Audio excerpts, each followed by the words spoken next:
నోరు తెరిచి నిద్రపోయే వారిలో ఆరోగ్యంపై తీవ్ర ప్రభావం ఉంటుంది. ముఖ్యంగా రాత్రిపూట శ్వాస తీసుకోవడంలో తీవ్రంగా ఇబ్బంది పడతారు. ఫలితంగా అనేక ఆరోగ్య సమస్యలకు దారితీస్తుంది. చాలా మంది నోరు తెరిచి పడుకుంటారు. నిపుణుల అభిప్రాయ ప్రకారం ఇలాంటి పరిస్థితిని అనారోగ్యకరమైన సమస్యగా చెబుతున్నారు. ఎందుకంటే రాత్రిపూట సరిగా శ్వాస తీసుకోలేరు.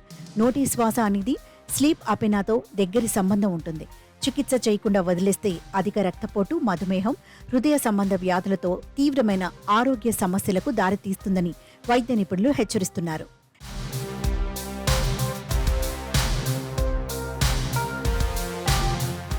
మీరు నిద్రపోతున్నప్పుడు సహా అన్ని సమయాలలో నోటి ద్వారా శ్వాస తీసుకోవడం ఆరోగ్య సమస్యలకు దారితీస్తుంది. పెద్దలలో నోరు పొడిపారడం, గొంతు నొప్పి, ఉదయం తలనొప్పి, మెదడులో వాపునకు కారణమవుతుంది. ఈ లక్షణాలతో నిద్రలేమి సమస్య ఏర్పడుతుంది.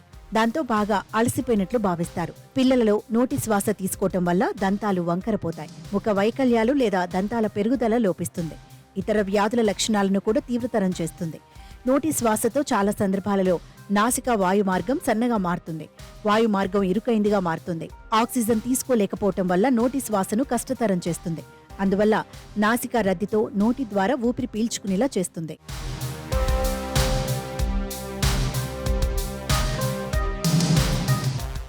నోటి శ్వాసకు చికిత్స కారణం మీద ఆధారపడి ఉంటుంది. జలుబు, అలర్జీల కారణంగా నాసిక రద్దీకి మందులు చికిత్స చేయలేవు. సిపిఏపి యంత్రాలు, ఈ యంత్రాలు వాయుమార్గ పీడనాన్ని నిర్వహిస్తాయి. నాలుక, గొంతు సమస్యలను రాకుండా నివారిస్తాయి. మౌత్ ట్యాపింగ్, ఈ పద్ధతి పెదాలను మూసి ఉంచుతుంది. నోటి శ్వాసను నివారిస్తుంది. ఆర్థోడాంటిక్స్, బ్రేస్లు, అలైనర్లు దవడ దంతాల స్థానాన్ని మార్చగలవు. గాలి ప్రవాహాన్ని మెరుగుపరుస్తాయి. మయోఫంక్షనల్ థెరపీ, గొంతు కండరాలకు శారీరక చికిత్స వాయుమార్గాన్ని తెరిచి ఉంచేందుకు సాయపడుతుంది.